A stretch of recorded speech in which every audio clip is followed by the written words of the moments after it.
How I went from struggling to running a successful online business in less than a year. A little over a year ago, I was stuck.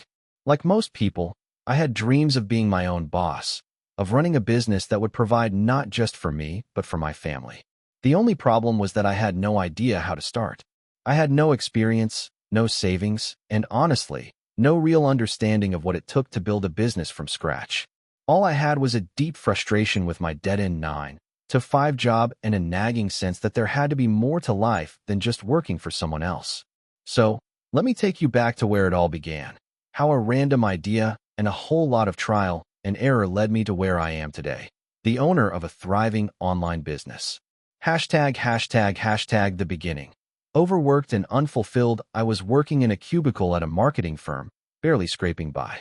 The job itself wasn't terrible, but it was one of those places where you clock in and out and feel like a cog in a machine. The pay was decent, but the work was soul-sucking. I would spend most of my days staring at the clock, counting down the hours until I could leave. But there was one thing I kept coming back to every night after work: entrepreneurship. I'd read countless stories of people who started their own businesses, and I wondered why I couldn't be one of them. But every time I thought about it, the same fears crept in. What if it failed? What if I lost everything? Still, the idea wouldn't leave me. I began researching what it would take to start an online business.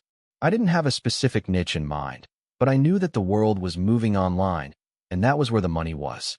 I read articles, watched videos, and took a couple of cheap online courses, but honestly, nothing stuck. I was overwhelmed. There were so many ways to make money online that it was paralyzing. Dropshipping, affiliate marketing, digital products, online courses. Where did I even start? ###the spark. A random idea one day, while I was scrolling through Instagram, I saw an ad for a course on starting a small print-on-demand business.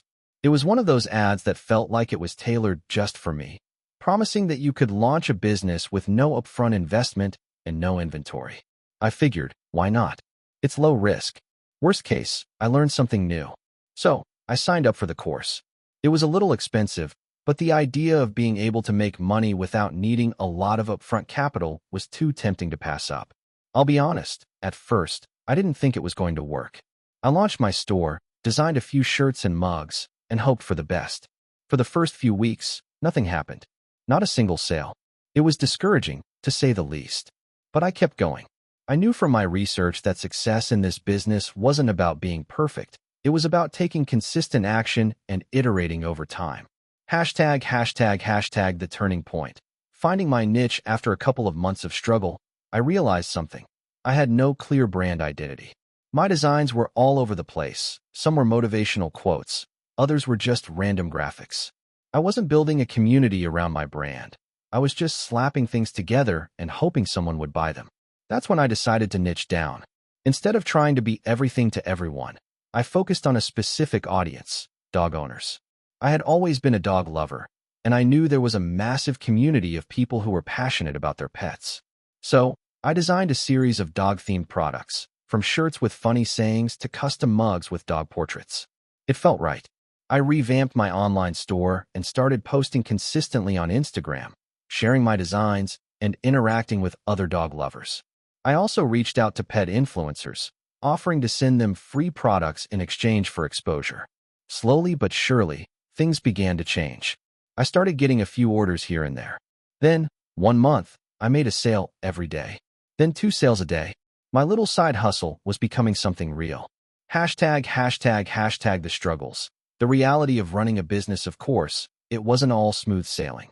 As sales picked up, I had to deal with all the logistical headaches of running an online business. The print-on-demand company I was using sometimes messed up orders. Some customers didn't like the products or complained about shipping times. At one point, I had a customer leave a bad review, and I felt like quitting. I felt like I was failing again. But instead of quitting, I took a step back and looked at the bigger picture. Every business has its challenges, and every entrepreneur faces setbacks. The key was learning from my mistakes and improving.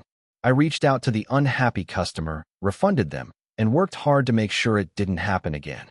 I also started focusing more on customer service and ensuring that my customers felt heard and appreciated. I realized that the business wasn't just about selling products. It was about building relationships with my audience. ### scaling up. Learning how to grow once I had the basics down, I started thinking about how I could scale my business. I knew I needed to get more eyes on my store if I wanted to grow, so I invested in Facebook ads. It was a bit of a gamble since I didn't have much money to spend, but I took the plunge. I spent hours tweaking my ads, testing different audiences, and analyzing what worked. Slowly, I began to see results. My sales increased, and for the first time, I felt like I was on the right path. But scaling also meant that I needed to outsource. I couldn't handle everything on my own anymore, so I hired a virtual assistant to help with customer service and a freelance designer to create new products. This freed up my time to focus on marketing and growing my brand. I also set up an email list, sending out weekly newsletters with special offers and updates. I started collaborating with other businesses and influencers, creating joint promotions that helped both of us grow. Hashtag the present. A thriving online business. Fast forward to today, and my business is doing better than I ever imagined. I'm not a millionaire, but I make enough to support my family and quit my 9-to-5 job. I wake up every day excited to work on my business, and I've learned more in the last year than I did in the entire decade before. My store now has a loyal customer base, and I'm constantly looking for ways to improve and expand. Looking back, it's crazy to think about where I started. I was just a guy with no experience, no savings, and a lot of doubts. But I kept going, even when things were tough. I took risks, learned from my mistakes, and never gave up on the idea that I could create something of my own.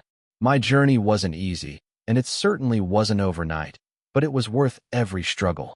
Hashtag final thoughts. If you're reading this and thinking about starting your own business, I want to tell you, don't wait. The perfect time will never come, and you'll never feel fully ready. But if you take action, even in small steps, you'll learn along the way. It won't be easy, but it will be worth it. Find your niche, build your brand, and most importantly, be patient. Entrepreneurship is a marathon, not a sprint. If I can do it, so can you. Trust me, the reward is worth the risk. If you enjoyed the video, don't forget to leave a like and subscribe to the channel. It helps the content grow and motivates me to create even more great videos. Turn on notifications so you don't miss any new uploads. By the way, I'm curious, when do you usually watch my videos? While working, studying, or just relaxing at home? Let me know in the comments. I'd love to hear from you. Thank you for your support. I never thought I would be an entrepreneur. Growing up, I wasn't the kid who sold lemonade on the corner or tried to hustle snacks at school. I was more of a follow the rules, do what I'm told kind of person. In fact, I didn't even consider going into business. My dream job was to become an archaeologist. I imagined myself exploring ancient ruins and digging up priceless treasures. But life, as it often does, had other plans for me. It all started when I was in my final year of college. I had decided to take a gap year after graduation to travel and pursue my archaeological dreams. But right before I was supposed to leave, a family emergency hit. My dad, who had always been in construction, had a serious accident on the job site. He couldn't work for months, and our family was left struggling financially. That's when I had my first real taste of the adult world. Without thinking, I stepped up. I moved back home and started working with my mom to keep the household afloat. I took on part-time jobs, helped my younger siblings, and, in the meantime, learned how to manage the family finances. There was no grand light bulb moment, no realization that I should take charge of the business world, but somehow I ended up managing a lot of the logistics for my dad's small contracting business. The business wasn't large, but it provided for us, and keeping it afloat during this difficult time was no small task. I was doing things I'd never imagined myself doing: scheduling, negotiating with clients, handling payroll, even learning about the bidding process for construction jobs. Despite the stress, I discovered I was good at it. A part of me began to realize that this business side of things wasn't just some random adult responsibility. I was learning, growing, and achieving things I never thought I could. After about 6 months of running the business while my dad recovered, he was able to return to work, though not at full capacity. I still helped with the business, but slowly pulled away to focus on my own path. My passion for archaeology was still there, but something had shifted. I started thinking about business in a different way. Fast forward to a year later. I'd taken my gap year, but I hadn't traveled much. Instead, I ended up going to grad school to study business, all while working part-time to pay my bills. I didn't have a grand vision at this point, and the entrepreneurial bug hadn't fully bitten me yet. But the more I learned about business, the more I realized that the skills I had picked up while helping out my family could apply to a wide range of industries. One day, a friend from college approached me with an idea. He had recently moved to a small town and saw a gap in the market. There was nowhere in town that provided healthy, fresh meals to go. People were relying on fast food or frozen dinners, but they wanted healthier options. We talked it through, and something clicked in my brain. The idea was simple, but the more we discussed it, the more excited I got. We started brainstorming. The idea was to create a healthy meal prep service where customers could choose from a variety of freshly made meals, packaged and ready to eat. We envisioned offering everything from salads to protein-packed bowls, all made with locally sourced ingredients.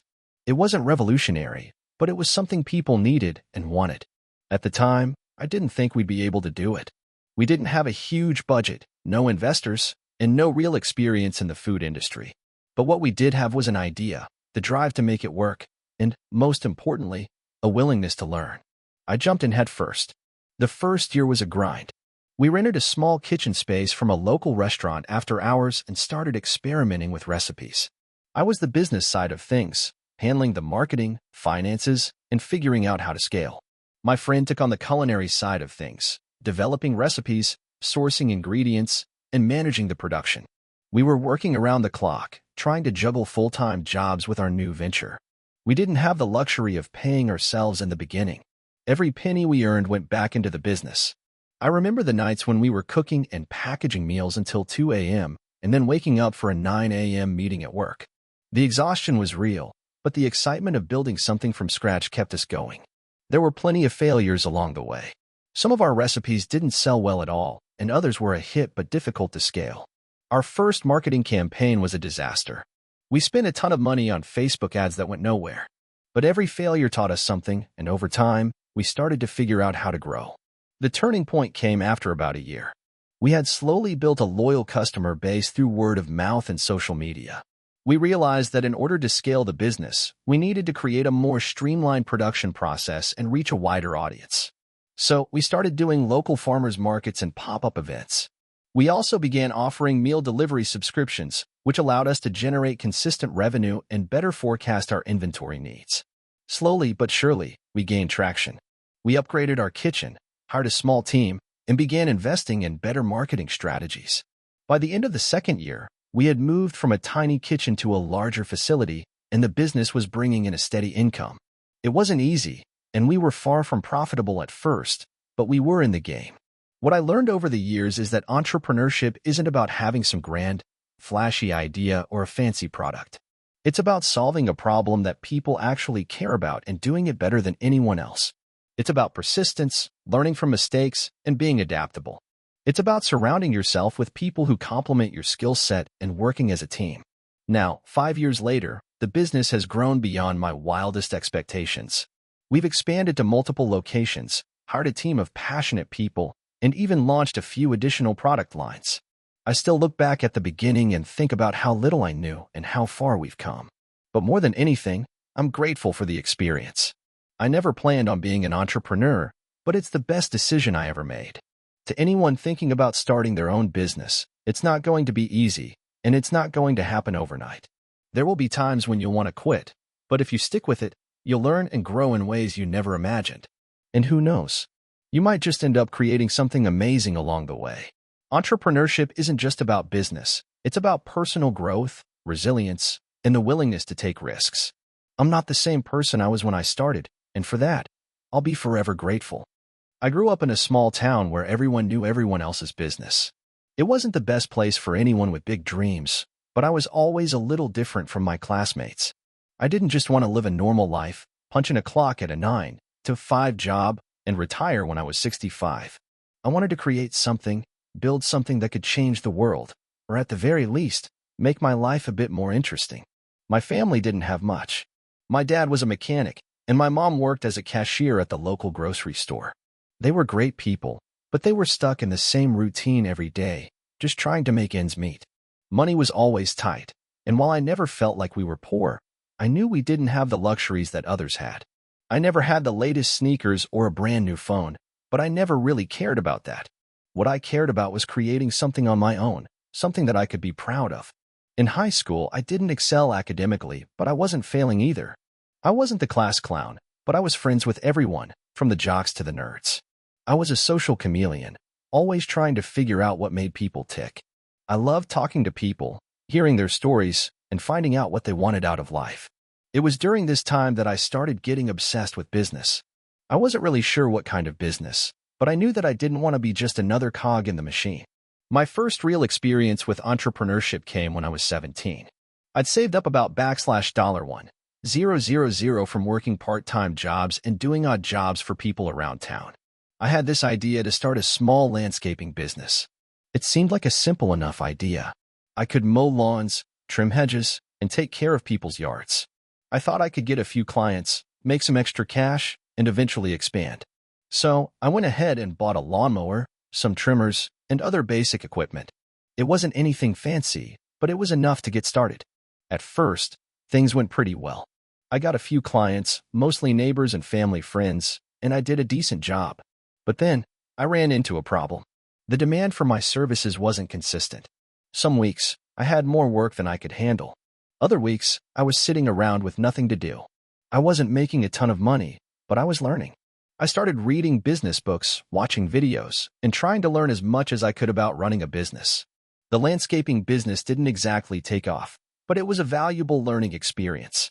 I learned how to interact with clients, how to manage time, and how to budget. I also realized that having a business wasn't just about doing the work, it was about managing the business side of things, too. I learned how to invoice clients, track expenses, and figure out what I needed to charge to make a profit. It was a lot of work for a 17-year-old, but it was exactly the kind of challenge I was looking for. After a year, I decided to shut down the landscaping business. It wasn't because I failed. It was because I wanted something bigger. I didn't want to just mow lawns. I wanted to create something that could scale, something that could really take off. I started brainstorming ideas, trying to come up with a business that could reach more people and bring in more revenue. That's when I stumbled across the idea for an e-commerce business. I had always been interested in tech and gadgets, so I thought it would be cool to sell products online. I didn't have much to start with, but I had enough savings from the landscaping business to give it a shot. I started researching how to build an online store, how to find suppliers, and how to market products. It was a steep learning curve, but I was determined to make it work. I launched my first online store in 2015. The store was basic. I didn't have a big budget for marketing or fancy design. I sold products that I thought were cool, like tech gadgets, phone accessories, and home improvement tools. The store was a bit all over the place, but I figured I'd learn as I went along. At first, I didn't make much. I spent more money on advertising than I made in sales, but I didn't give up. I kept tweaking my website, refining my marketing strategies, and learning from my mistakes. Then, after a few months, something clicked. I started figuring out which products sold well, and I began to focus on those. I learned how to use Facebook ads, Instagram influencers, and Google AdWords to drive traffic to my store. Slowly but surely, the sales started coming in. I wasn't making a fortune, but I was covering my costs and then some. More importantly, I was gaining experience in how to run a real business. By the end of 2016, my store was doing enough business that I could afford to quit my day job. It wasn't glamorous. Most of the time, I was working late nights, trying to handle customer service, manage inventory, and figure out how to grow my business. But I loved it. I loved the freedom, the challenge, and the sense of accomplishment that came with building something from scratch. In 2017, I decided to scale my business. I started hiring people to help with customer service, fulfillment, and social media management. I invested more in advertising and started expanding my product range.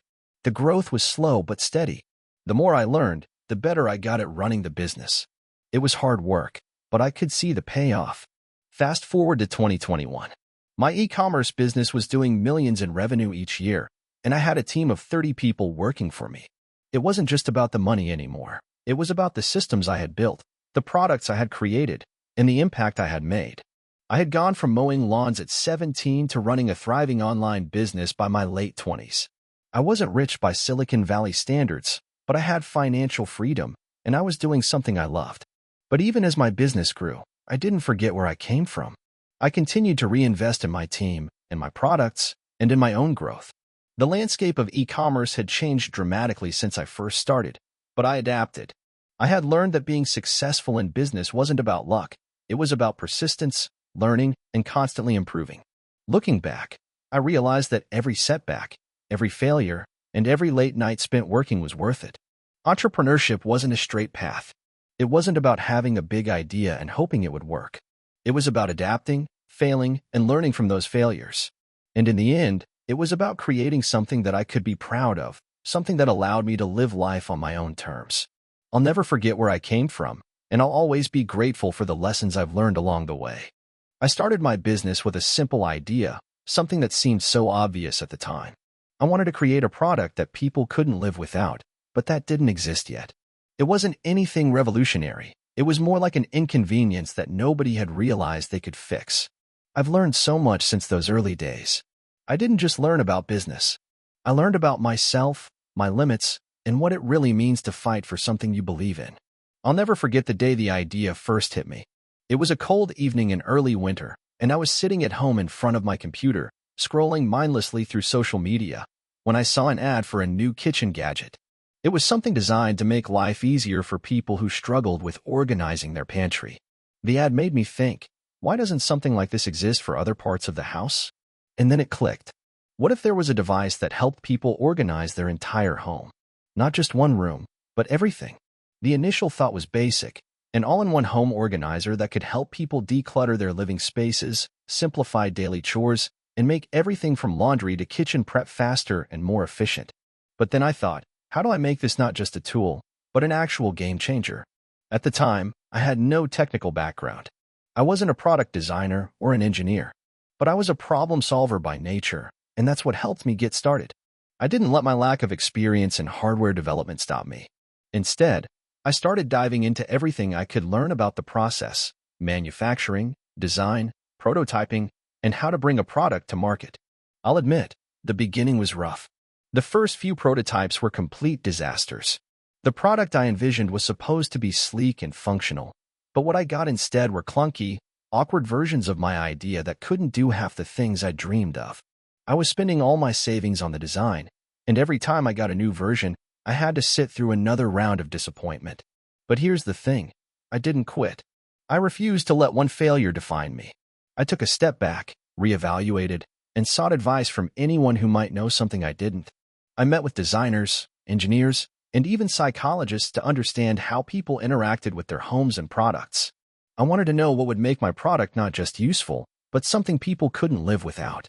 It took months of trial and error before I had something even remotely close to what I envisioned. When I finally got a version of the product that worked, I had no idea how to market it. I had spent so much time on the technical side that I'd neglected the business side of things. I didn't know how to price the product, who my target market was, or even how to create a brand around it. That's when I realized I needed to surround myself with experts who could help me take this from a cool idea to a viable business. So I hired a consultant, someone who had experience launching products in the consumer goods industry. He didn't hold back. He pointed out all the flaws in my plan, and I was embarrassed. But that was exactly what I needed. His harsh feedback made me rethink everything, from packaging to marketing strategy. Slowly, things started to come together. The next big step was finding a manufacturer. This was by far the most intimidating part of the process. I had no idea how to find a reliable factory, let alone negotiate prices or manage production timelines. But after countless emails, phone calls, and meetings, I found a small factory willing to take a chance on me. The cost was higher than I had anticipated, but the quality was worth it. The product looked incredible, and I was finally able to get a batch ready for launch. I had created a website and a simple social media presence, but the real breakthrough came when I decided to invest in influencer marketing. I had no budget for big advertising campaigns, but I saw potential in partnering with influencers who could show how my product made their lives easier. At first, it was slow. I sent out free samples and crossed my fingers. But slowly, word started to spread. People were talking about the product on social media. They were sharing photos of how they used it in their homes, how it saved them time and made daily tasks easier. Sales didn't skyrocket overnight, but they started to grow. Every time a customer posted a review, I felt like I had won the lottery. It was validation that my idea was worth pursuing, that I was on the right path. And each sale motivated me to keep going. However, there were still huge hurdles to overcome. As my business grew, I faced problems I hadn't anticipated. I didn't realize how quickly inventory could run out, how complicated logistics could become, or how important customer service was. I had to learn the hard way how to scale my operations while maintaining quality and keeping customers happy. I had long nights where I was figuring out how to balance cash flow, manage shipping, and handle complaints. It wasn't glamorous. It was stressful, but it was also rewarding. Every obstacle made me a better entrepreneur. The turning point came when I decided to move beyond just selling the product online. I started pitching it to retail stores, and after several months of rejection, I landed a deal with a major chain. The moment I saw my product on the shelves of a national retailer, I nearly cried. I had done it. My idea, which started as a simple solution to a minor problem, was now a tangible product that people across the country were buying. That's when everything started to change. With retail partnerships came larger orders, which meant bigger production runs. And with bigger production runs came the need to manage a much larger team. I hired more employees, expanded my office space, and began to outsource parts of the business that I couldn't handle alone. The growth was exciting, but it also brought its own challenges. Suddenly, I had to manage people, not just products. Now, looking back, I can say that every late night, every failure, and every setback was worth it.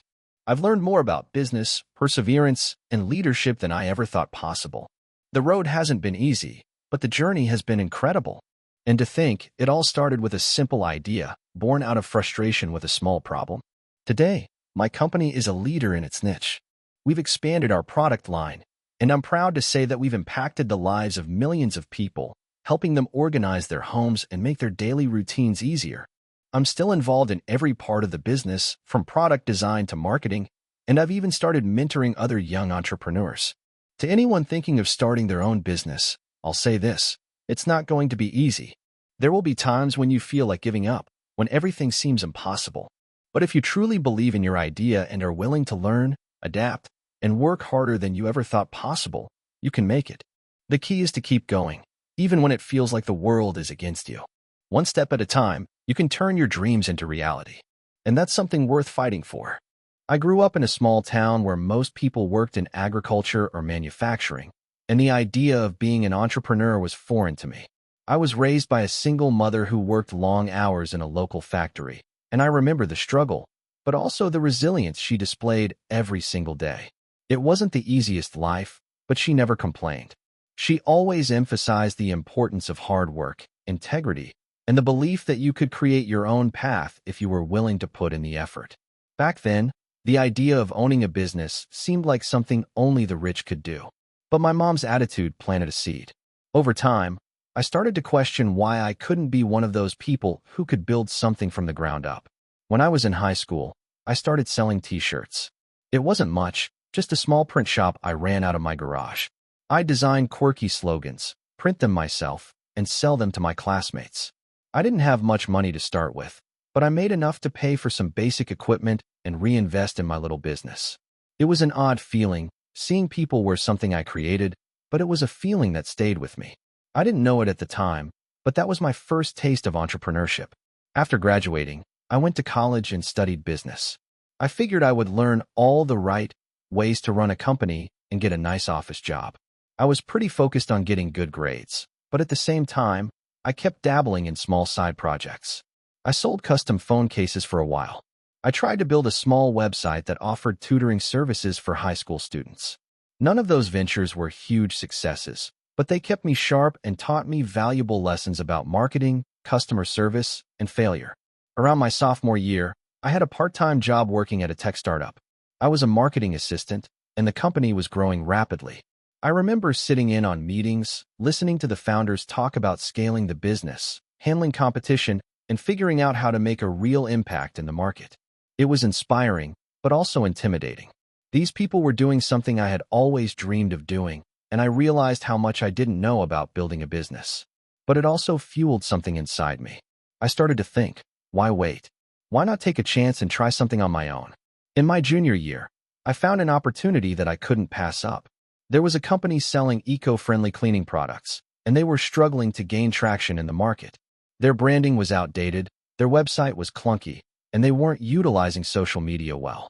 It was a small, local brand that had potential, but they were stuck in their ways. They needed someone to take their product and give it a fresh look. I had a passion for sustainability, and after a few phone calls, I managed to get in touch with the company's owner. I pitched the idea of revamping their branding and marketing. I was willing to do it for free, just to gain experience. To my surprise, they said yes. That was when I truly understood what it meant to take initiative and build something from nothing. I spent weeks working on the rebrand. I designed a new logo, rebuilt their website, and launched a social media campaign. I reached out to influencers in the eco-friendly community and made connections with local businesses. The results were immediate. Sales began to increase, and the company started to gain recognition. The experience was a game-changer for me. I saw how impactful good branding and smart marketing could be. I was also able to negotiate a small stake in the company as a result of my work. In hindsight, it wasn't much, but it was a win for me. It gave me confidence, and more importantly, it gave me proof that I could actually help businesses grow. As graduation approached, I faced a choice. I had offers from larger companies to work in their marketing departments, and a part of me knew it would be a steady job with a decent paycheck. But deep down, I knew I couldn't ignore the itch to start my own business. I decided to take the plunge. I used the small savings I had accumulated and borrowed a little from my mom to start my own business. I wanted to create a platform that helped small businesses like the one I had worked with to succeed by giving them the tools to build their brand, connect with customers, and grow their reach. I named the company Brand Minds, with the vision of empowering entrepreneurs to take control of their own growth. At first, things were tough. I worked out of a tiny office in my apartment. I wore every hat, from marketer to sales rep to customer service. I struggled to find clients, and at times, I questioned whether I had made the right choice. My savings were dwindling, and there were moments when I seriously considered giving up. But I kept pushing forward. I would cold call potential clients, attend networking events, and send out countless emails. Slowly, the business started to gain some traction. The breakthrough came when I landed a contract with a local food delivery service that was struggling to expand. I helped them refine their branding, optimize their website, and launch an online ad campaign targeting their ideal customers. Within a few months, their sales grew by 40%, and that was the momentum I needed. Word of mouth spread, and soon enough, I had more clients knocking on my door. As the business grew, I began to hire a small team. I hired a graphic designer, a web developer, and a customer support representative. We started to take on larger projects, and the business flourished. The first time I saw my brand on a billboard was surreal. It was a moment of validation. The moment I realized that all the late nights, all the sacrifices had paid off. Over the next few years, Brand Minds expanded beyond local businesses. We worked with international clients, launched new services, and even started offering online courses for aspiring entrepreneurs. It felt like a dream, but it was one that was built on years of hard work and failure. I've learned that success doesn't happen overnight, and that's the most important lesson I could pass on to anyone thinking about starting their own business. Today, Brand Minds is a thriving company with a solid reputation. We've worked with hundreds of businesses, ranging from local shops to large corporations. Looking back, I can't believe how far we've come. The lessons I've learned along the way about persistence, failure, and the importance of taking risks have shaped who I am today. So, to anyone reading this who's thinking about starting their own business, take the leap. The road will be tough, and it won't always go as planned. But if you're passionate and willing to learn, you'll find a way. Don't wait for the perfect moment. If you wait, it might never come. Just start, even if it's small. The journey will be worth it. So, I guess this is my how I built my business story. It's one of those things I've been meaning to share for a while, but just never got around to. But I think today is the day. It all started when I was 25, living in a small apartment in the city, working an average 9 to 5 job in an office. I had a degree in marketing, a pretty decent job, and absolutely no idea what I wanted to do with my life. The first few years of my career were just about clocking in, doing what I was told, and getting my paycheck at the end of the month. But after a while, it started feeling empty. I'd always wanted to do something more, but I didn't have a plan, a roadmap, or even the faintest clue where to begin. I just knew that I wasn't satisfied. The turning point came one night. I was sitting in my apartment, scrolling through Reddit. Yes, it's where I spent most of my free time, reading stories about people who built businesses from the ground up. Some were successful, some had failed, But all of them seemed to have one thing in common. They had tried. They had put in the work and risked something, even if they didn't always know the outcome. At that moment, I realized I was stuck in a comfort zone, living an existence that wasn't fulfilling me. I wanted something different, something that would challenge me. But what? That was the question that plagued me for weeks. I had no clue where to start. I didn't have any groundbreaking ideas. I didn't even know what I was passionate about, except for the fact that I liked being my own boss. The more I thought about it, the more I realized I had some knowledge in the digital space. I understood marketing, I was good at social media, and I knew how to build a website. So, maybe I could start an online business. That seemed like a good place to begin. I didn't have much money to invest, but I did have some savings. After doing a lot of research, I decided to dive into the world of e-commerce. I had always been fascinated by niche products, so I thought, why not create a store around niche, quirky products? Things that weren't readily available in the big box stores, but still had a small, dedicated fan base. The market for unique and cool products seemed to be growing. So, I did what any rational person would do when they don't know what they're doing. I Googled everything. I spent hours reading blog posts, watching YouTube videos, and doing online courses. I learned about Shopify, how to set up an online store, how to use Facebook ads, and even SEO. I learned about dropshipping, which seemed like a low-risk way to get started. I didn't need to invest in inventory up front. I could sell products that were shipped directly from suppliers. It sounded perfect. After weeks of late-night research, I finally launched my online store. The first few months were rough. I didn't make a single sale. My ads were terrible, the website was clunky, and I didn't have the budget to do much marketing. The one thing I had going for me was that I was persistent. I knew I had to keep at it, even when it felt like nothing was happening. During those first months, I started paying closer attention to what was working and what wasn't. I figured out that my ads were targeting the wrong audience, so I tweaked them. I optimized my website to make it more user-friendly. I realized I wasn't offering a great customer experience, so I focused on improving that. Slowly but surely, things started to click. I made my first sale, and then another, and another. However, the real breakthrough didn't come until I started building an email list. I wasn't just trying to make a one-time sale. I wanted to build a relationship with my customers. I offered discounts in exchange for email signups and sent regular updates about new products, promotions, and the latest trends. This kept people coming back, and it was a game changer for my business.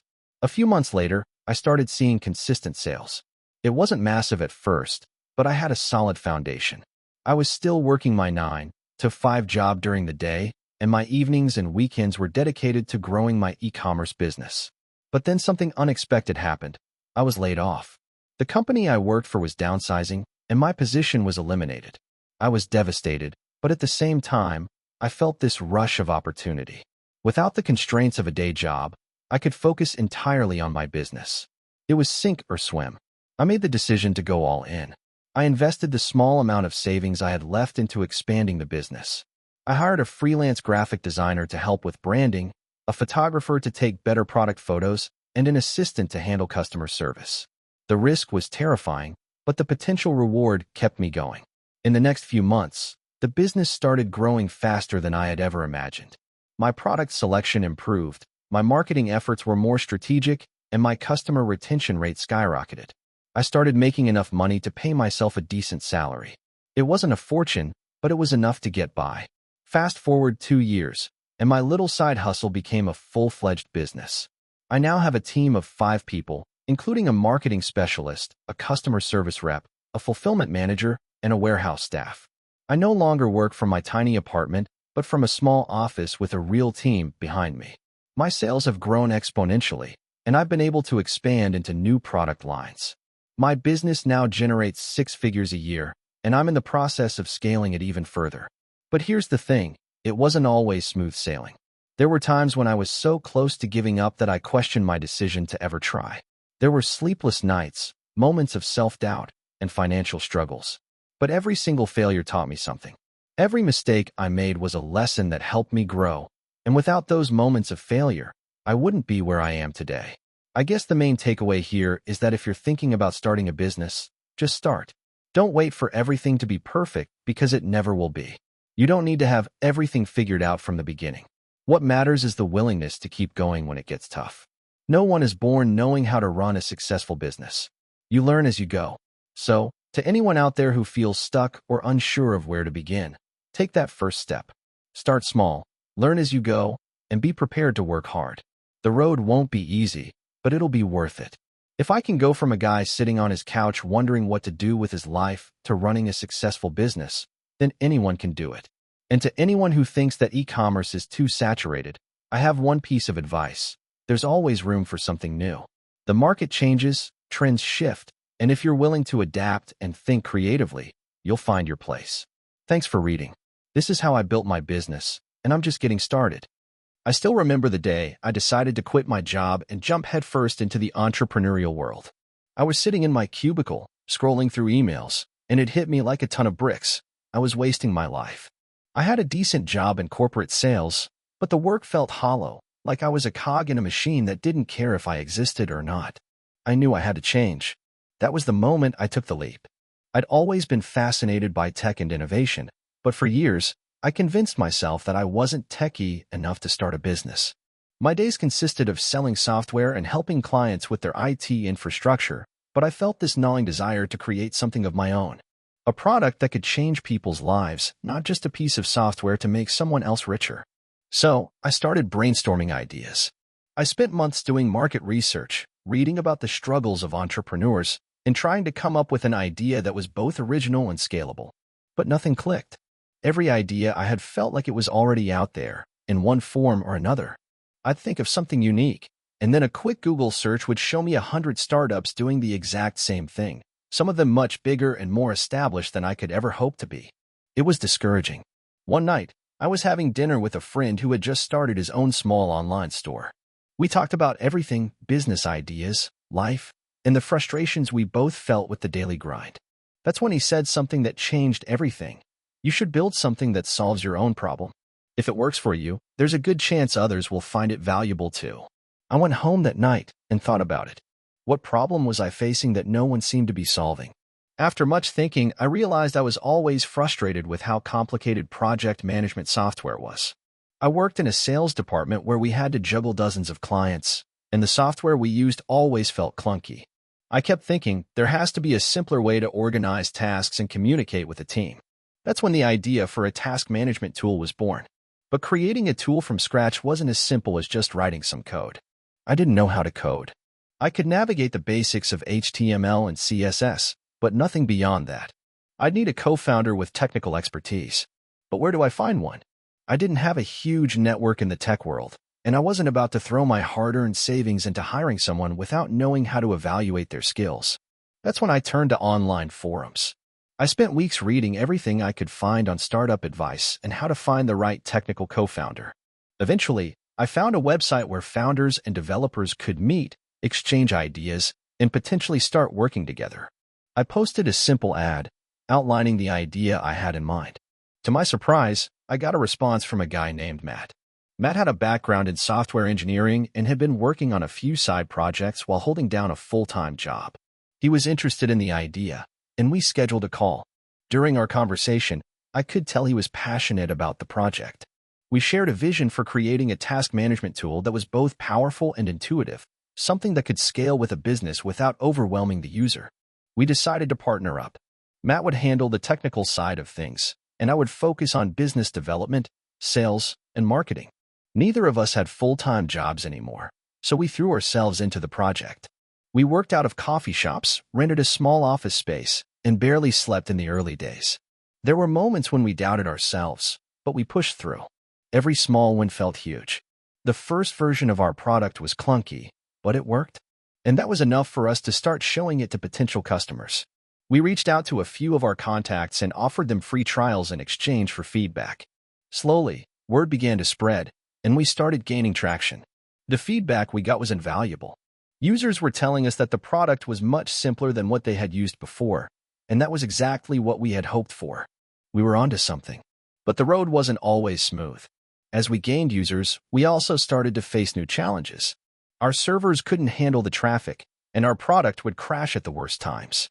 We were also dealing with the pressure of keeping the business afloat. Money was tight, and Matt and I both had to dip into our savings just to pay for basic expenses. There were days when I wasn't sure if we would make it, but we kept pushing forward. Around 6 months into the journey, we hit our first major breakthrough. A company with several thousand employees reached out and expressed interest in our tool. They were tired of using their current project management software, which they found overly complicated. They wanted something simpler, and they thought our product could be the solution. This was our big break. We worked tirelessly with the company to customize the tool to fit their needs. The contract wasn't huge, but it was enough to give us some breathing room financially and provide validation that we were on the right track. After that, things started to snowball. More and more companies signed up, and we managed to raise a small round of funding from angel investors who believed in our vision. With the funding, we hired a small team, expanded our infrastructure, and began to scale. We rolled out new features, improved the user interface, and started refining our marketing efforts. Slowly but surely, we built a brand that people trusted. We didn't become an overnight success, but we did become a company that people genuinely relied on. Now, almost 4 years later, our task management tool is used by thousands of businesses worldwide. It's still a small company compared to the giants in the industry, but we've carved out a niche for ourselves. And the best part is, I wake up every morning excited about the work we're doing. I know that we're making a difference for businesses, no matter how big or small. The journey hasn't been easy, but it's been worth it. Looking back, I can hardly believe how far we've come. There were so many moments when I thought about giving up, but I'm glad I didn't. I'm glad I took that first step and trusted that I could create something of value. If you're thinking about starting your own business, my advice is simple. Find a problem that you care about, be persistent, and never stop learning. There will be bumps along the way, but if you're passionate and determined, you'll find your way. Let me tell you a story of how I went from being broke and living on my friend's couch to building a successful online business that generates 6 figures a year. It all started about 5 years ago. I was 25, living in a small town in Texas with absolutely no direction in life. I had dropped out of college 3 years earlier, and since then, I was just floating along, trying to figure out what I wanted to do. I had worked a few dead-end jobs here and there, but none of them seemed to be going anywhere. I had no real skills, no clear ambition, and the only thing I was good at was wasting time. The thing was, I hated being in a rut. I wanted something more for myself, but I didn't know how to get there. I had this vision of working for myself, of building something from the ground up, but I had no clue where to even start. One day, after getting into yet another argument with my dad about my future, I realized something. I was tired of making excuses. I was tired of blaming my circumstances. I was tired of being stuck. So, I decided to make a change. I started by reading a ton of books. I know that sounds cliché, but hear me out. I didn't have any money to invest in courses or mentorships, so I turned to the public library and the internet. I started reading everything I could get my hands on about entrepreneurship, business, and online marketing. My eyes were open to a whole new world of possibilities. I stumbled upon a YouTube channel that talked about affiliate marketing. At first, I thought it sounded too good to be true. How could someone just promote other people's products and make money? But the more I researched, the more I realized that it wasn't some get-rich-quick scheme.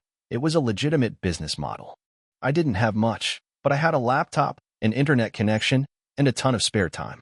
I decided to give it a shot. I dove deep into the world of affiliate marketing and started building my first website. It was ugly.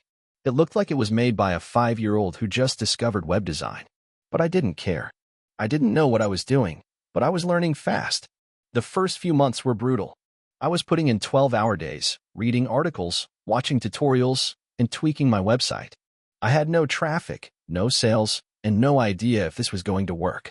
But I didn't give up. I kept pushing through the frustration, the self-doubt, and the loneliness. Then, something amazing happened. I got my first sale. It was a $3 commission from a product I had promoted on my website. It wasn't much, but to me, it was everything. It was proof that what I was doing had potential.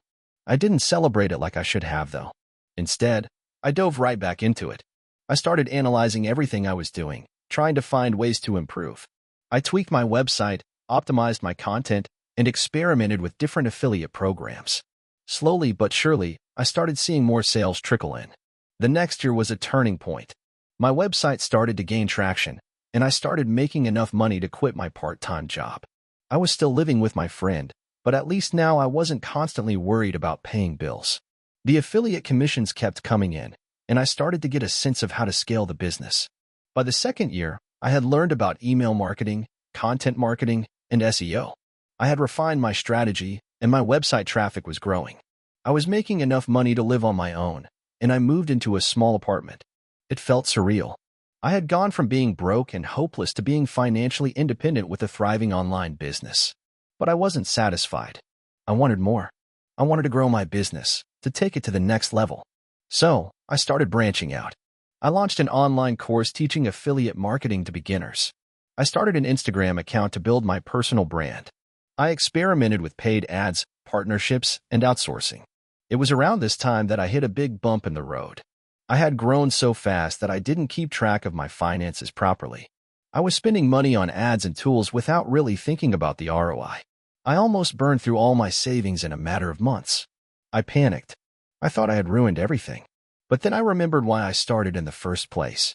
I realized that I had come too far to give up now. I took a step back, reevaluated everything, and restructured my business.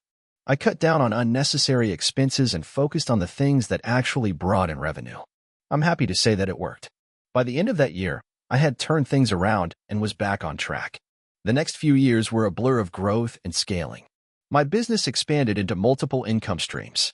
I hired a small team to help with content creation, customer service, and marketing. I started traveling the world while managing my business remotely. My dream of being location independent had become a reality. Today, I'm running a six-figure business, and I'm more confident in myself than I've ever been. I'm proud of how far I've come, but I'm also grateful for the struggles I went through. Those tough times taught me perseverance, patience, and the importance of learning from mistakes. I'm not done yet, though.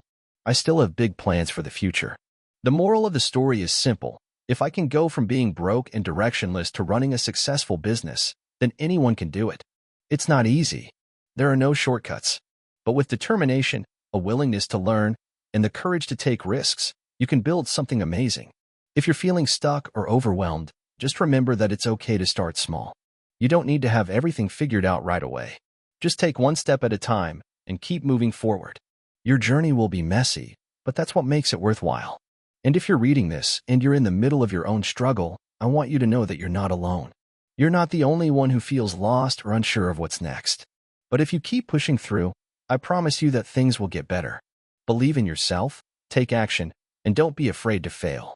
The road ahead may be tough, but the rewards are worth it. Hey, friends, if you enjoy this content, don't forget to like the video and share your thoughts in the comments. We really want to know what you like and what can be improved. What do you think of the video? Are there any topics you'd like to see in future videos? Your feedback really helps us get better. Thanks for being with us. So, here's the story of how I went from being a broke, disillusioned college dropout to owning a successful e-commerce business, all thanks to a few random decisions and a lot of perseverance. This journey wasn't pretty, but it was real, and honestly, I wouldn't change a thing. A few years ago, I was a 22-year-old trying to figure out what I wanted to do with my life. I had just dropped out of college after spending 2 years pursuing a degree I didn't care about. My family wasn't exactly thrilled, and to be honest, neither was I. I felt lost, but at the same time, there was this tiny spark of hope that I could figure things out on my own. I had always been good with technology and had a decent knack for solving problems, so I started tinkering around with web design. I figured I could pick up some freelance gigs, make a little money, and maybe figure out what I was really passionate about. But things didn't exactly go as planned. My first attempt at freelancing was a disaster. I didn't know how to market myself, I didn't have any portfolio pieces to show, and I vastly underestimated how much time and effort it would take to build a reputation. I struggled for about 6 months, taking odd jobs here and there to pay the bills. I'd work on small website projects for local businesses, but nothing big enough to make a real impact. By the end of that year, I had barely scraped by, and I was starting to lose hope that freelancing was going to work out. That's when I stumbled upon the concept of e-commerce, specifically dropshipping. At first, I thought the whole dropshipping thing was a scam. It sounded too good to be true. Set up a store, find suppliers, and then make money by selling their products. But after diving into some research, I realized there was potential if I could figure out how to navigate the marketing and customer acquisition sides of the business. It seemed like it could be the perfect side hustle, so I decided to give it a shot. I had nothing to lose. I started by creating an online store selling niche products that I thought people would be interested in. It wasn't anything fancy, just a simple Shopify store with a basic design. I had no experience in branding or digital marketing, but I figured if I kept it simple, I might have a shot. I spent the next couple of weeks setting up the website, choosing products, and setting up my supplier relationships. Then came the part one was dreading: advertising. I had no idea how to run Facebook ads or Google ads, but I knew that without driving traffic, I wouldn't make any sales. I spent hours every day watching YouTube tutorials and reading articles on how to set up ads that actually convert. After a lot of trial and error, I finally launched my first ad campaign. I didn't expect much, but to my surprise, it worked. A couple of sales trickled in, then a few more, and before I knew it, I was getting consistent traffic and sales. At first, the profits were small, but I was thrilled. I didn't have to worry about holding inventory, shipping products, or dealing with fulfillment issues. The whole process was automated. But, like every entrepreneur, I wanted more. I wanted to scale this business. The next hurdle was figuring out how to scale my marketing. I started experimenting with different types of ads, refining my targeting, and testing new strategies. It was overwhelming at first. There was so much information out there, and not everything worked. But I stayed persistent, and slowly, I began to see bigger returns on my ad spend. I hired a few freelancers to help with tasks like customer service and product sourcing. This freed up more of my time to focus on strategy and growth. As the months went by, my sales numbers grew exponentially. What started as a side hustle quickly turned into a full-fledged business.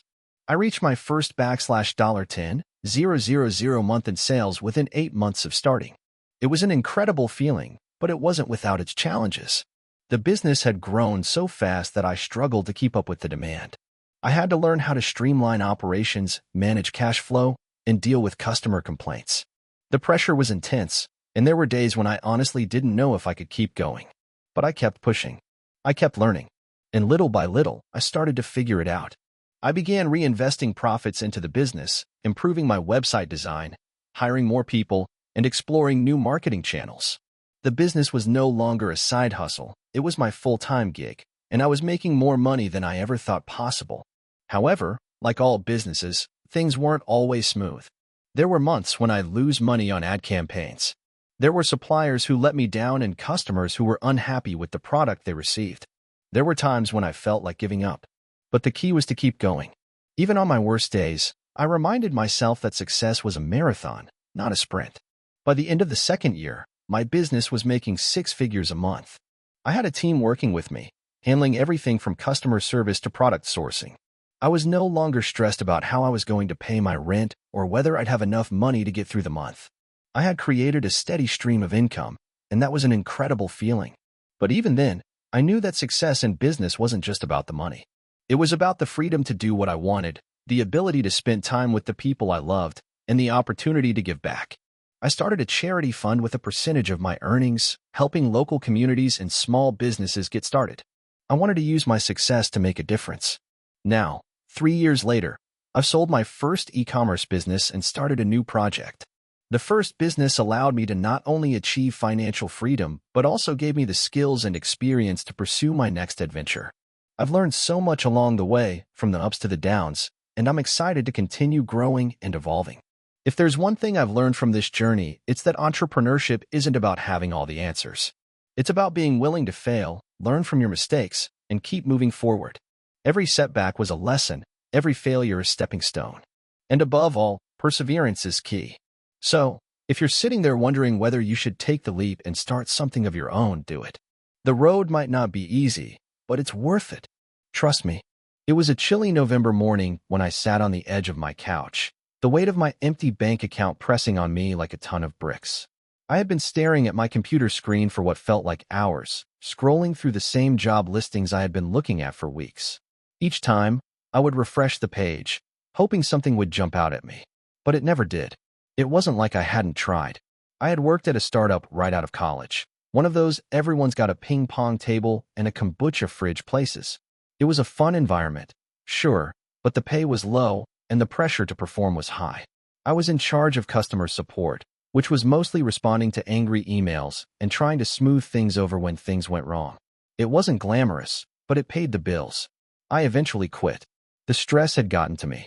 Every day felt like I was getting more and more burned out, and I started to dread getting out of bed. The idea of spending another year working in a place where I didn't feel appreciated was unbearable. So, I left without another job lined up. Big mistake. Fast forward a few months, and here I was, sitting in my small apartment, staring at my bank account balance, wondering how I got here. I had tried to freelance for a bit, but the work was sporadic and often paid less than I expected. The bills kept coming, and the pressure to find a real job was mounting. One day, as I was scrolling through social media, I came across an ad for a course on starting an online business. No experience necessary, the ad said. Just bring your passion and determination. It was one of those slick ads with a smiling person in front of a laptop, talking about how they went from broke to successful in just a few months. I was skeptical, but something about it caught my attention. Maybe I was desperate. Maybe I was just looking for any way out.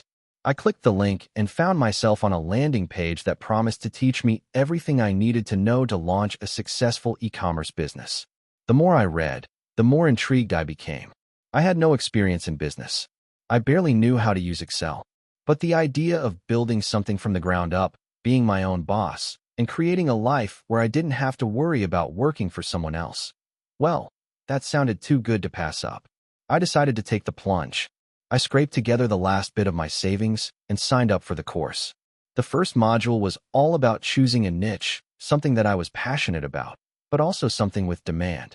I thought about it for a while. What did I know? What did I care about? It hit me one day when I was scrolling through Instagram and saw a post about home workouts. I had been trying to get into shape for a while, but I always struggled to stay motivated. I remembered how much I loved finding new workout gear, shoes, clothes, accessories. I was always on the lookout for something that would make my workout experience better. That's when I decided I would build a brand around home fitness products.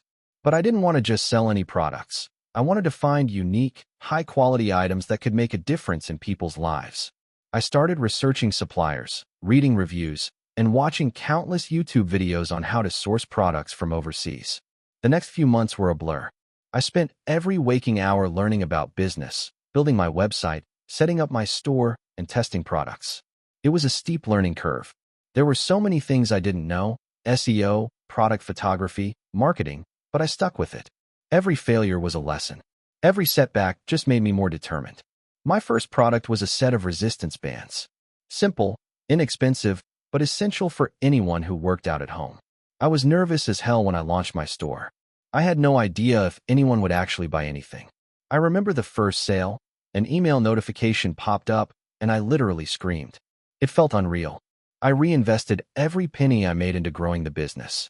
I used Instagram and Facebook ads to drive traffic to my store. Slowly but surely, the sales started rolling in. But the challenges didn't stop there. Customer service was a nightmare at times. I had to figure out how to handle returns, how to manage inventory, and how to keep customers happy while running on a shoestring budget. There were days when I felt like I was juggling a million things at once, and I seriously considered quitting. But I kept pushing forward. I started to make more money than I had ever imagined. The day I hit $10,000 in sales was a turning point for me. It was a reminder that all the late nights, the mistakes, and the struggles were worth it.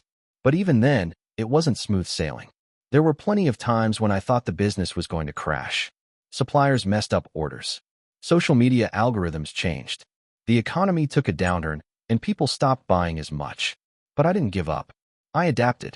I tweaked my marketing strategy. I expanded my product line to include new items, like foam rollers and yoga mats. I focused on building relationships with my customers, listening to their feedback, and offering great service. By the time a year had passed, I was making a full-time income from my business. I was able to hire a small team to help with customer service, and I even started outsourcing my social media management. It wasn't easy, but I had built something from the ground up, something that was mine. A few years later, my brand is still going strong. We've expanded into new markets, and I've even been able to quit my day job and work full-time on my business. The freedom and flexibility I have now are incredible. I can work from anywhere, take time off when I want, and make my own decisions. I'll be honest, there were many times when I doubted myself. I wanted to quit. I thought it was too hard. But looking back, I'm so glad I stuck with it. Starting a business wasn't easy, and it took a lot of time, energy, and sacrifice. But it also taught me so much about resilience, determination, and the power of hard work. If you're sitting there wondering if you can do it too, just know this: it's possible. You just have to take that first step. It won't be easy, but nothing worth doing ever is. If you can stay focused and keep pushing through the tough times, you'll get there. You don't have to have all the answers right away. Just start. Learn as you go, and don't be afraid to fail. Believe me, the payoff is worth it. I started my business with nothing but a dream, a bit of savings, and a whole lot of desperation. Looking back, I don't think I would have believed it if someone told me that, 5 years later, I would be running a multi-million-dollar company. But that's exactly where I am now. It wasn't always this way. In fact, I remember a time when I was struggling to get by, unsure of how to make ends meet. To say I had no idea what I was doing would be an understatement. I just knew I wanted something more for myself and didn't want to be stuck in a dead-end job forever. I graduated college with a degree in business, which, in hindsight, felt like a waste of time. I didn't have a specific passion. I didn't know where my place in the world was. So, I did what most people do, take the first job I could find, which in my case was a sales position at a tech company. I hated it. Every day felt like an uphill battle. The office was filled with people who were there just for the paycheck, and I quickly realized that wasn't the kind of life I wanted to live. But here's where things took a turn. One day, while I was sitting at my desk feeling sorry for myself, I overheard a conversation between two colleagues. They were talking about how easy it was to sell some online product they had just found and how they were making extra money on the side. I was intrigued, so I joined the conversation, and they told me about this side hustle idea, selling products on Amazon. I didn't know anything about it, but something clicked. I started researching. I went down the rabbit hole, reading everything I could about dropshipping, private labeling, and the Amazon FBA program. I was obsessed. I had never heard of anything like it before. People were making money online, and the thought of being able to work from home, or anywhere for that matter, felt like freedom. I knew I had to try it. But there was one problem. I didn't have any capital to invest. I had about $2,000 in my savings account, which I had been carefully keeping in case of emergencies. This was my safety net, and the thought of using it to start a business terrified me. It felt like gambling. But, at the same time, I knew that if I didn't take the leap, I would be stuck in my miserable job forever. So, I took the plunge. I invested the money into a product, a gadget that I believed had potential. I found a supplier on Alibaba, placed an order, and started designing my branding. I built a basic website and a simple Amazon listing, but I didn't know the first thing about marketing. I figured that if I built it, people would come. Spoiler alert, they didn't.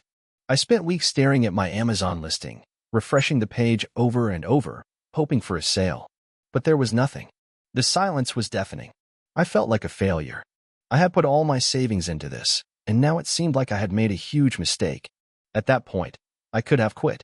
In fact, I seriously considered it. I even started looking for other jobs because I felt like I had failed before I even had a chance. But then, something inside me snapped. I wasn't going to let this idea go. I wasn't going to be one of those people who talked about their dreams but never acted on them. So, I dove deeper. I realized I needed to learn more about marketing, particularly paid advertising. I took online courses, read countless blog posts, and watched YouTube videos. I learned about Facebook ads, Google ads, and how to optimize my product listings on Amazon. I started running small ads, tweaking them, learning from my mistakes. Slowly, things started to improve.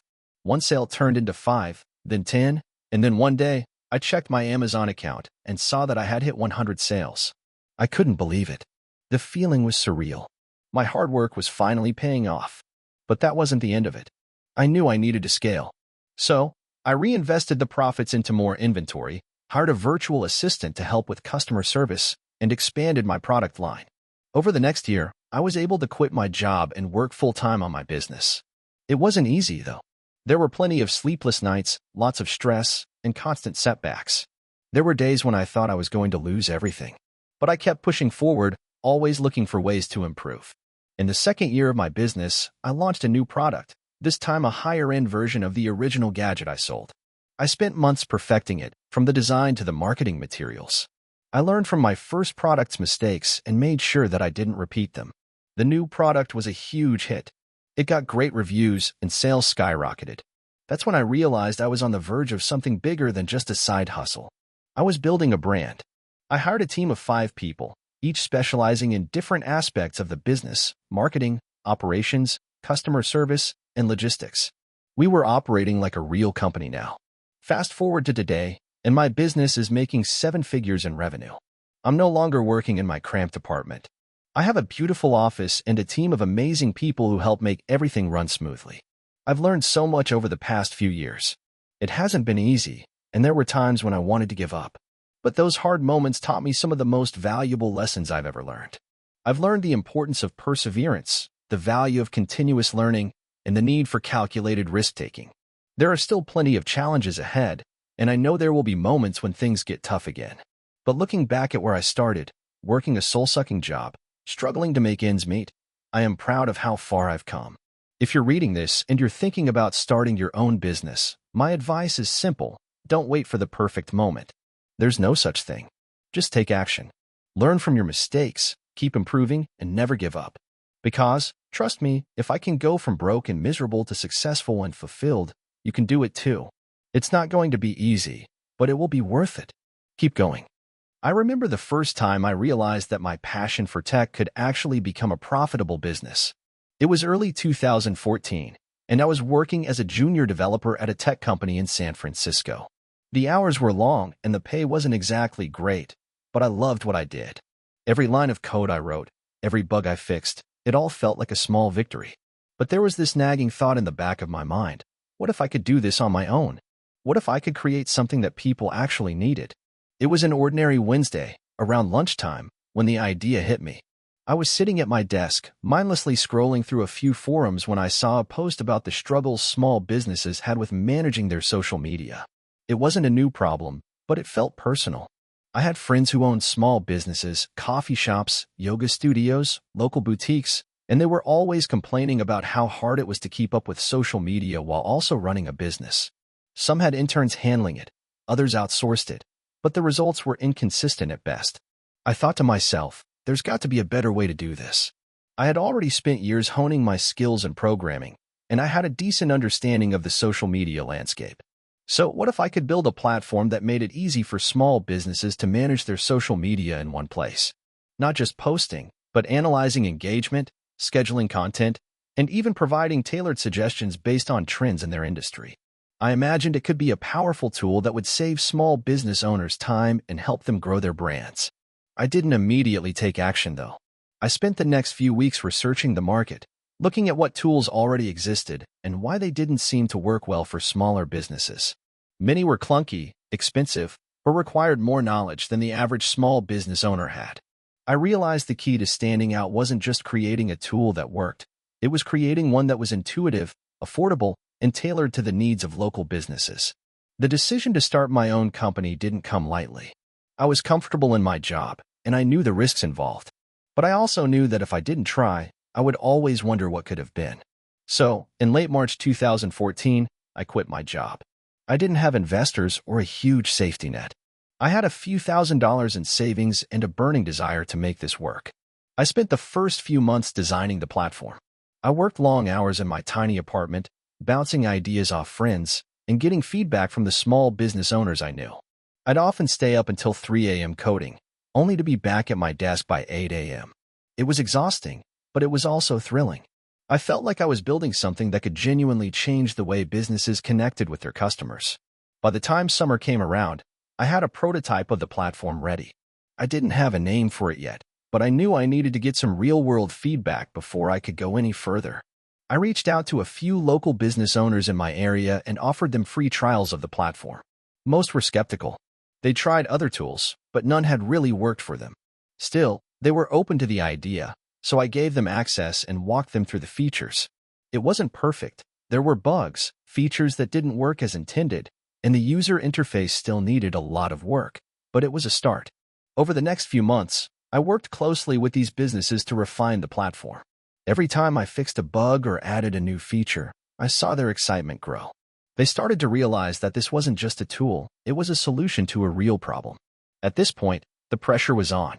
I had no steady income, and my savings were starting to dwindle. I knew I had to make this work, but I also had to make a decision. Do I keep going, or do I throw in the towel and find a job? I decided to go all in. I started reaching out to investors. I pitched my idea at local startup events, sent cold emails, and hustled every chance I got. It wasn't easy. Rejection after rejection came, and every no stung.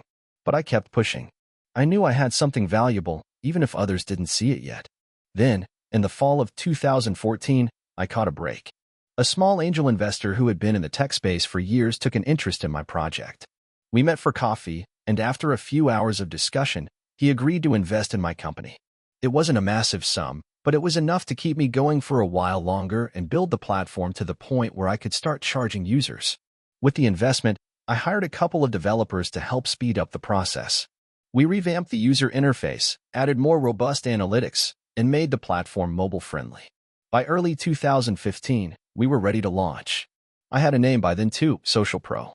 I spent the next few months marketing the platform, focusing on local businesses, offering discounts for early adopters, and getting as much feedback as possible.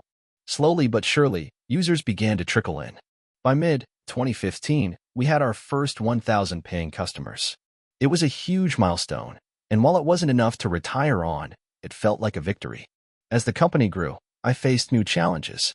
We had to scale the infrastructure to handle more users, ensure customer support was up to par, and deal with competition that started cropping up. But the feedback we received from users was invaluable. We were creating something that people genuinely needed, and the more we listened to them, the better our product became. Fast forward to 2018. We had a full team, including marketing, sales, and support staff. Social Pro had grown into a profitable company, and we were serving thousands of businesses across the country. We had even expanded internationally, with clients in Europe and Asia. It was incredible to look back and see how far we had come, but I also knew we couldn't rest on our laurels. The tech world moves fast, and there was always something new to improve. Now, as I sit in the office of our headquarters, reflecting on everything that's happened, I still can't quite believe it. There were so many moments when I could have given up, when the stress was unbearable, when the road ahead seemed impossible. But I stuck with it, and here we are today. Social Pro is a thriving business, and we've made a real impact in the lives of small business owners. To anyone out there thinking of starting their own business, I would say this: if you have a vision and are willing to put in the work, anything is possible. It won't be easy, and there will be times when you question everything, but the satisfaction of building something from the ground up is unmatched. Don't let fear or failure hold you back. You've got this. I've always been a firm believer that success doesn't come from following the traditional path. As a kid, I was never one to stick to the beaten track. While everyone else was dreaming of becoming doctors, lawyers, or engineers, I wanted to be different. I had no idea what I wanted to do, but I knew I didn't want to follow the routine everyone else was living. Growing up in a small town, entrepreneurship seemed like something reserved for big cities, and certainly not for a kid like me.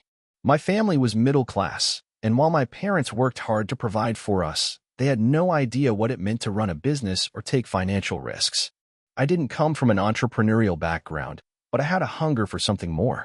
I spent a lot of time reading books, watching videos, and attending seminars in an attempt to understand the world of business. It wasn't until I was in my mid-20s that I finally got the courage to take the leap. I had always been drawn to the idea of selling products online, but every time I researched it, I would find myself overwhelmed by the complexity.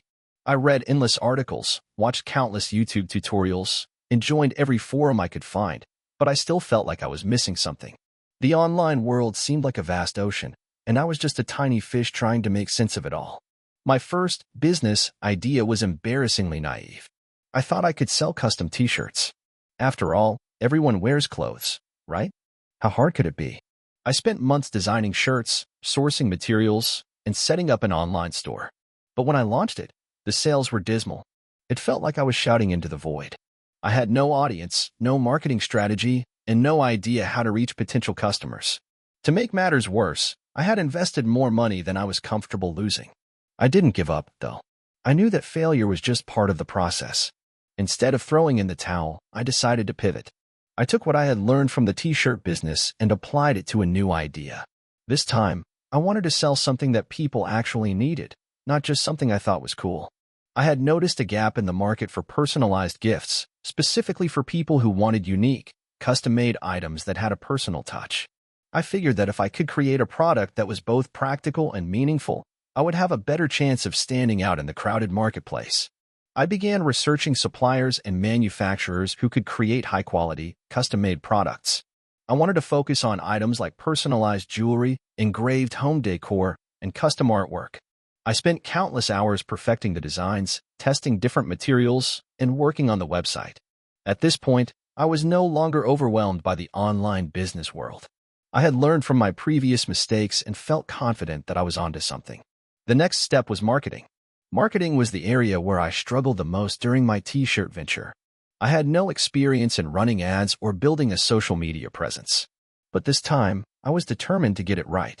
I read books on digital marketing, watched tutorials on Facebook and Instagram ads, and joined online communities where other entrepreneurs shared their tips and experiences. I started small with Facebook ads, targeting specific demographics of people who had shown an interest in personalized gifts. I tested various ad formats, refined my messaging, and optimized my budget. The results were slow at first, but they were positive. Slowly, my store began to gain traction. Customers started placing orders, and I started getting reviews. I felt a surge of excitement every time I saw a new order notification pop up on my phone. It wasn't all smooth sailing, though. There were still challenges along the way. For one, I underestimated the logistical side of the business. Managing inventory, fulfilling orders, and dealing with shipping was more complicated than I had anticipated. I had to figure out how to balance my time between marketing, customer service, and production. There were late nights, frustrating calls with suppliers, and moments where I doubted my decision to keep going. But I pressed on, reminding myself that every successful entrepreneur had to face these struggles at some point. As the business grew, I realized that I needed help. I couldn't do everything on my own, especially if I wanted to scale up. So, I hired a small team. I brought in a social media manager, a customer service representative, and a logistics expert to help me manage the day-to-day operations. Having a team to share the workload with was a game changer. It allowed me to focus on strategy and growth, while my team took care of the operational side of things. Within a year, my business had grown to the point where I could leave my day job. It felt surreal. I had gone from a guy selling t-shirts in his bedroom to running a legitimate online business with a team, steady revenue, and a growing customer base.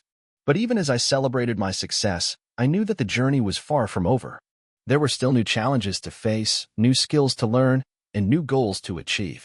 One of the most significant moments in my entrepreneurial journey came when I received an email from a major retailer. They had come across my business and were interested in partnering with me. The email made my heart race. I had dreamed of this kind of opportunity, but I wasn't sure I was ready for it. The offer was exciting, but also terrifying. I had to ask myself, was I willing to scale my business to a level where I could handle a partnership with a large retailer? Could I maintain the quality and customer experience that had gotten me this far?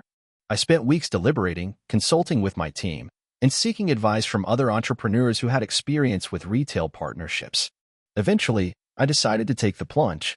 I knew it was a risk, but I also knew it was an opportunity one couldn't pass up. Over the next few months, we worked hard to prepare for the partnership. We had to refine our production process, expand our inventory, and fine-tune our supply chain. But when the partnership finally launched, it was a huge success. Our products were featured in the retailer's online store, and sales skyrocketed. That moment, when I saw my products being sold on a major retailer's website, was one of the proudest moments of my life. It was proof that taking risks, learning from failure, and persevering through tough times could lead to something great. Today, my business is stronger than ever. We have expanded into international markets, and our product line has grown to include a wider range of personalized items. But even as we continue to grow, I remember where I started, a kid in a small town, dreaming of something more. The road to success wasn't easy, but it was worth every moment of struggle, doubt, and hard work. If there's one thing I've learned from this journey, it's that success isn't about having a perfect plan or being lucky. It's about resilience, adaptability, and the willingness to keep going, even when the path isn't clear. And most importantly, it's about believing in yourself and your ability to turn a dream into reality. I never thought I'd be an entrepreneur. To be honest, I never even thought I'd be someone who worked for themselves. My whole life, I was the type of person who followed the rules. I got good grades in school, took the right classes, got a stable job, and followed the traditional career path. But somewhere along the way, I realized that the path I was following wasn't leading me to happiness. It was leading me straight into a life of mediocrity. It all started back in 2018 when I was working as a project manager at a mid-sized tech firm in San Francisco. My role was good on paper, decent salary, benefits, and the usual perks that come with corporate jobs.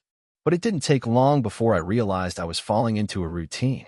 Wake up, work, sleep, repeat. Sure, I got a few promotions, but it felt like I was just checking boxes and going through the motions, not truly creating something meaningful. One thing I loved, though, was food. I'm not talking about just eating it. I loved everything about it. Cooking, trying new recipes, even reading about food trends. If I wasn't working, I was watching cooking shows or trying out new recipes in my apartment. It wasn't a huge passion or something that I saw myself pursuing professionally, but it was something that made me feel alive in a way that project management never could. One night, after a particularly draining week of endless meetings and never-ending tasks, I was cooking dinner for myself, as usual. As I chopped vegetables and sautéed chicken, I thought to myself, what if I could do this for a living? At first, the idea seemed ridiculous. I had no culinary training. I was just a regular person who enjoyed cooking for fun. But the more I thought about it, the more the idea started to feel less outlandish. I started doing research, staying up late reading articles about people who turned their passion for food into businesses. The more I read, the more I realized that maybe I wasn't as far off as I thought. There were plenty of people with no formal culinary background who had found success with food-related businesses. Some had food trucks, some had online cooking classes, and others had created niche food products. The possibilities seemed endless. The idea took root in my mind, but I still had one huge problem. I had no idea how to start a business. I had no experience in entrepreneurship. I was just a project manager in a tech company. But I couldn't ignore the pull anymore. So I began taking small steps toward turning my idea into something real. The first thing I did was sign up for a weekend food entrepreneur course. It wasn't much, but it gave me a taste of what it would take to start a business. I learned about branding, marketing, and logistics. I also discovered that starting a food business wasn't as simple as cooking and selling. There were so many regulations, from health codes to permits. But none of that scared me. If anything, it motivated me to learn more. Over the next few months, I slowly started building my side hustle. I knew I couldn't just quit my job right away. I needed stability. So, I began creating recipes and testing them out on friends and family. I started with a few simple things: sauces, jams, and pickles. Nothing too complicated, but they were things I was proud of. My friends loved them, and they kept asking if they could buy them. That's when I realized I might be onto something. I set up an Instagram page and started sharing my recipes and behind-the-scenes looks at my process. I took professional-looking photos, wrote detailed captions, and posted regularly. Slowly but surely, people started following me. What began as a handful of friends turned into a small but loyal community. I even started getting direct messages from people who wanted to buy the things I was making. I still didn't have a formal business plan, but I was getting validation from people who were interested in my products. At this point, it was clear that I had something worth exploring. So, in 2019, I took a huge leap of faith and quit my corporate job. It wasn't easy. In fact, it was one of the scariest things I've ever done. I went from having a stable income and health benefits to barely scraping by as I tried to figure out how to run a food business. But I was determined. I worked out of my small apartment, buying ingredients in bulk and making my products in batches. At first, I used my savings to cover the costs, but I knew I couldn't rely on that forever. I applied for local farmers markets, hoping to get a booth where I could sell my products.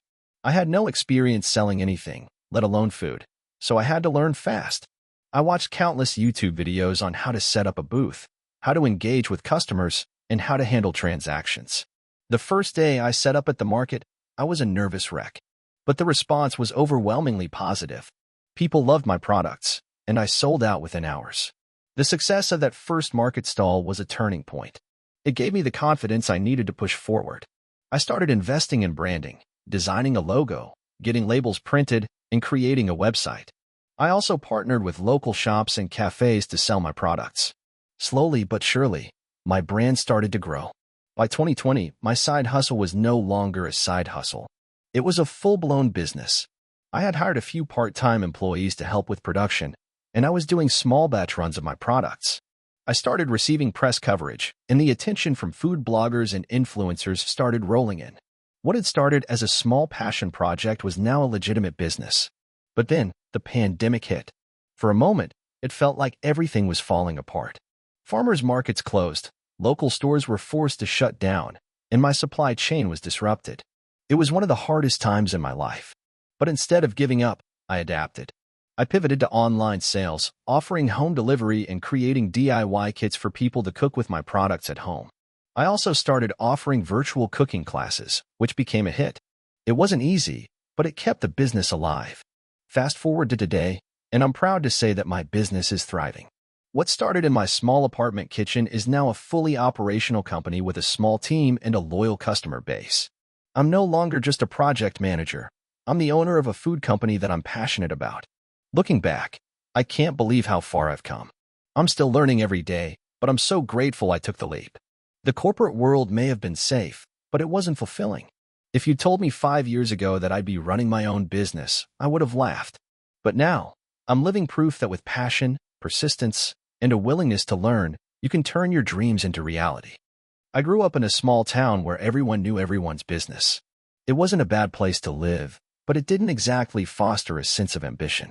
Most people I knew stayed in the same area their whole lives, working jobs they didn't love and talking about dreams that never seemed to come true. But I always had this feeling, this itch that told me there was more to life than what was right in front of me. My family wasn't poor, but we were far from rich. My parents worked hard, and they made sure my siblings and I had everything we needed, but we never had much extra. Money was something that was talked about in terms of limits, not opportunities.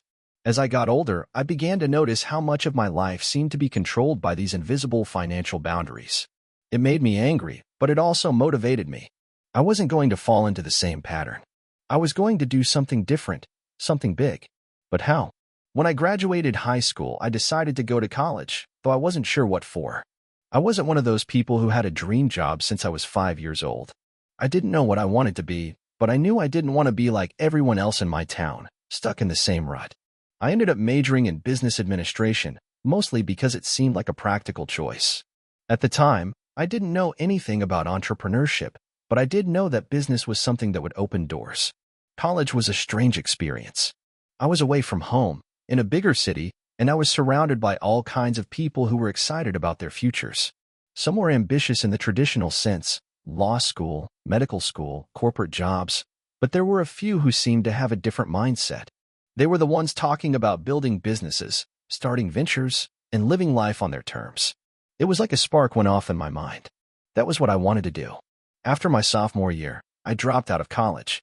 I know it sounds crazy, but hear me out. I realized that the traditional education system wasn't for me. I was learning things that didn't feel practical, at least not for my goals. I wanted to learn by doing, not by reading about it in textbooks. So, I decided to start my own business. I had no idea what I was doing. I didn't have any money, no rich family members to back me up, and I had never even worked for a startup. But I had drive, and I had this unshakable belief that I could make something work. I started small, like, really small. I set up a website to sell custom t-shirts. The idea came to me one night when I was frustrated with the lack of unique designs available in stores. I had a little design experience from high school, and I knew I could create some cool, personalized shirts. I found a print-on-demand service that would let me create shirts without upfront costs. It seemed like the perfect way to dip my toes into the business world without risking too much. At first, it was a complete disaster. I had no idea about marketing or sales. I didn't even know how to run Facebook ads, and I certainly didn't know anything about SEO. I just created a few designs and posted them on my website. For weeks, I didn't make a single sale. It felt like I was shouting into the void. But I didn't give up. I kept researching, trying to figure out what I was missing.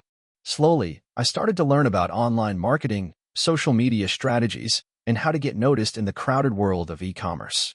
I invested in learning through online courses, and I started listening to podcasts about entrepreneurship and small businesses. It wasn't glamorous. I spent hours on my laptop, tweaking my website, learning how to run ads, and figuring out how to make my designs stand out. I had some late nights and a lot of frustration, but I began to see small wins. The first time I got a sale, I was ecstatic. It wasn't much, but it was proof that I was on the right track. I kept pushing forward, reinvesting the small profits I made back into the business. Eventually, I realized that the real key to success wasn't just about having a product, it was about building a brand. I needed to create a story, a narrative around my shirts that resonated with people. I started focusing on creating designs that had meaning, that connected with my target audience on a deeper level. I also started collaborating with influencers who shared my values, and that was a game changer. They helped me reach a much larger audience than I ever could have on my own. Fast forward a few years, and my t-shirt business is thriving. It's not a multi-million-dollar empire, but it's enough to support me and give me the freedom to live life on my terms. I've learned more than I ever thought possible. I've learned that success doesn't come overnight, and that the road to entrepreneurship is full of bumps and setbacks. But I've also learned that it's all worth it when you're doing something you believe in. Along the way, I've had moments where I've doubted myself, where I've questioned whether I made the right decision in dropping out of college or starting my business with no experience. But I've also had moments where I felt like I was on top of the world, when I received emails from customers telling me how much they loved my shirts, or when I saw my designs being shared by people I didn't even know. Those moments are what keep me going. They remind me that this journey is worth it, even when it gets tough. The biggest lesson I've learned throughout this whole process is that failure isn't the end, it's just part of the journey. There were plenty of times when I thought my business was doomed to fail, but every setback taught me something valuable. Whether it was learning how to market better, how to deal with customer complaints, or how to streamline operations, I grew from each challenge. And I'm still growing. Every day is an opportunity to learn and improve. Looking back, I'm proud of what I've accomplished. I'm not where I want to be yet, but I'm closer than I've ever been. And I know that with perseverance, a willingness to learn, and a relentless belief in myself, I can go even further. So if you're reading this and thinking about starting your own business, or taking a leap into something new, do it. You won't have all the answers at first, and it might seem impossible at times, but that's the beauty of entrepreneurship. It's a journey, not a destination. And the lessons you learn along the way will be worth more than any degree or certificate could ever offer. Trust me, I've been there. Here's to chasing dreams, even when the odds seem stacked against you. I always thought that owning a business would be like a dream come true. The freedom, the ability to make my own decisions, and the chance to be my own boss. The reality, however, was something entirely different. It was a long, grueling, and often lonely journey filled with unexpected challenges. But looking back, I wouldn't trade the experience for anything. It all started about 5 years ago when I left my 9-to-5 job in a corporate setting. I was working for a medium-sized tech company, and while I enjoyed the work to some degree, I always felt like something was missing. Every day I would sit at my desk, feeling like I was just another cog in the machine, and I couldn't shake the thought that I could be doing more with my skills. I had no idea what that more was, but I knew I had to try something. After all, I was still young, just in my early 30s, and I felt like if I didn't make the leap now, I'd be stuck in a career that didn't truly inspire me. I'd always been passionate about the idea of entrepreneurship, but I had no specific product or service in mind. One day, I found myself sitting at a coffee shop, chatting with a friend who was a graphic designer. She was talking about her struggles with finding clients, and it clicked in my mind. I had always been good at marketing, and I knew how to sell products and services effectively. What if I could use my skills to help small business owners like her get more clients? That conversation led me to a business idea. I would create a marketing agency specifically designed for creatives and small businesses. I was excited about it. I thought, this is it. This is what I've been looking for. So, I quit my job, and with a mix of excitement and fear, I plunged headfirst into the world of entrepreneurship. The first few months were a blur. I didn't have a clear plan, just an idea. I spent countless hours learning everything I could about digital marketing, social media advertising, SEO, and website optimization. I spent my evenings in front of my computer, watching YouTube videos, reading articles, and attending webinars. I felt overwhelmed but determined. The hardest part, however, was getting clients. I had no track record, no reputation, and no portfolio. All I had was a list of small businesses in my area, many of whom had terrible websites and outdated marketing strategies. I sent hundreds of cold emails, made dozens of cold calls, and received rejection after rejection. The few clients I did manage to land were small, but they were important. I worked tirelessly on their campaigns, and slowly, word began to spread. Around the 6-month mark, I landed my first big client. They were a local boutique that had been struggling to get attention online. I worked day and night to overhaul their website, revamp their social media presence, and set up targeted advertising campaigns. It took a lot of trial and error, but after a couple of months, their sales began to grow. They were thrilled with the results, and their positive feedback helped me land more clients. But things were far from smooth sailing. As my client base grew, so did the demands of the business. I had to hire a small team to help with the workload, but managing employees was a whole new challenge. I quickly learned that not everyone had the same work ethic, and I had to let go of a few people along the way. It was painful, but it taught me the importance of building a team that shared my vision and commitment to success. One of the biggest challenges I faced during this period was financial stress.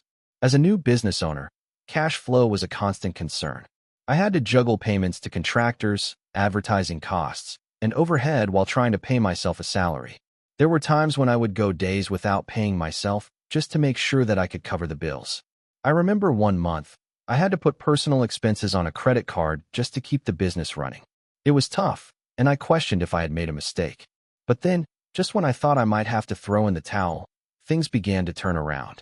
I had been working on a big pitch for a major client, a national brand that was looking for a new marketing agency to handle their campaigns. I poured everything into this pitch. I crafted an impeccable proposal, built a detailed marketing plan, and worked late into the night to prepare for the presentation. When the day of the meeting arrived, I was nervous as hell. I thought, what if they don't like my ideas? What if I mess up the pitch? But I took a deep breath and pushed through. To my surprise, they loved it.